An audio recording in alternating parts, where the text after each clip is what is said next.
Pinasinungalingan ng COMELEC ang umugong na no-L o no election plot sa 2028. Ang nagsimula nito, si Senator Amy Marcos mismo at ang makikinabang umano ang kanyang kapatid na Pangulo.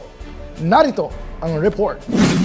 Pinabulaanan ng Commission on Elections ang inilutang ni Senator Amy Marcos hinggil sa no-election scenario sa 2028 upang ma-extend umano ang termino ng kanyang kapatid na si Pangulong Ferdinand Marcos Jr. Matatanda ang naging tensyonado sa Senado kamakailan makaraang buksan ni Senator Amy Marcos ang usapin kaugnay ng term extension sa pamamagitan ng isang video presentation. Pero para kay COMELEC Chairperson George Garcia, malinaw sa saligang batas na kailangang magkaroon ng halalan sa nasabing taon kung kaya't hindi ito maaaring maantala.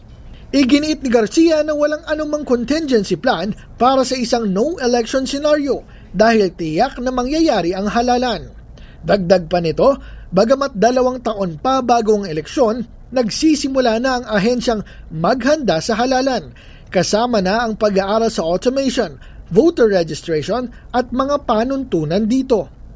Nauna na ring itinanggi ni Pangulong Marcos ang alegasyon na may no-L plot o planong hindi ituloy ang botohan sa 2028. Giit ng COMELEC, malinaw ang mandato ng konstitusyon at walang mas mataas na batas na magpapaliban sa inaasahang halalan.